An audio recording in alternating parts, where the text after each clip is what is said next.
Siap. Dan para pembesar bermufakat bersama-sama melawan Adonai yang diurapi. Ya, dan yang diurapi ini memang dikatakan dalam ini adalah Mesias, Mesio. Ya. Kemudian tadi saya ingat, ya, ada beberapa pandangan dari Bang Juma bahwa semua itu adalah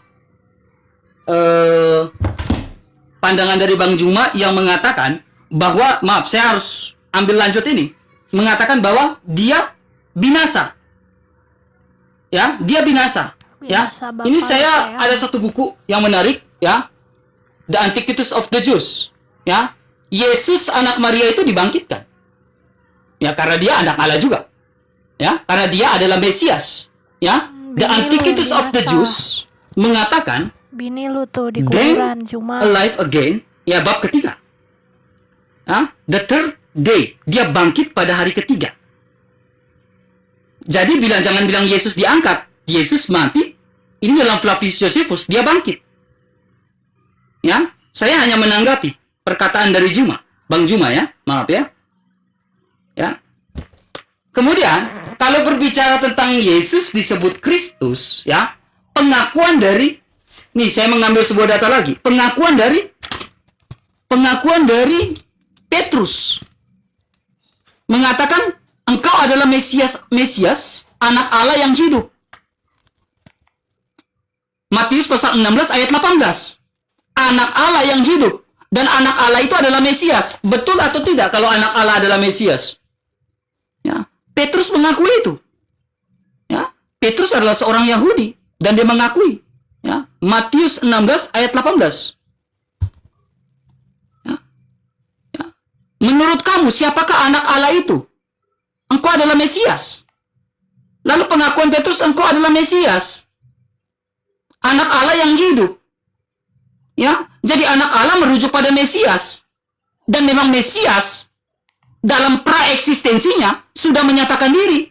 Mazmur 2 ayat 2. Lalu yang tadi saya tunjukkan, manusia jatuh ke dalam dosa. Dan ini saya tunjukkan lagi satu data. Ya, ini dalam Sukah 52a. Ya, Sukah 52a. Mesias ben Yosef yang terbunuh. Dan memang Mesias memang harus menggenapi segala sesuatu. Ini Sukah 52 ayat yang ke-6. Yang terbunuh. Ya, pertanyaan saya, Bang Juma. Tunjukkan data secara valid apa arti dari Mesias. Sehingga kita memahami latar belakang apa yang saya jelaskan ini.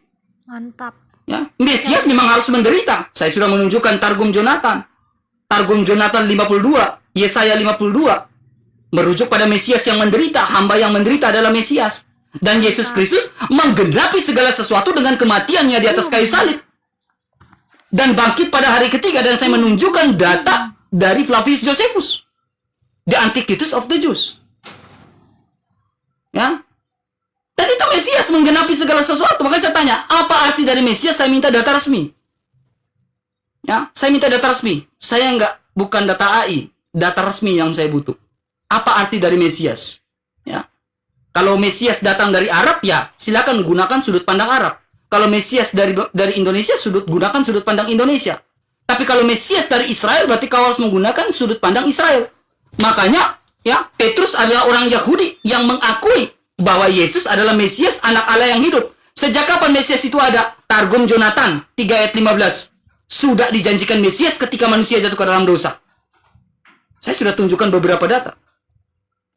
Ya, ya, saya harap ya Bang Juma tunjukkan data yang valid, ya, tentang apa arti dari Mesias itu, ya, pribadi yang diurapi itu, ya, seperti apa pribadi yang diurapi itu, ya, apakah pribadi yang diurapi tidak menderita? Apakah pribadi yang diurapi, ini pertanyaan, apakah pribadi yang diurapi tidak menderita?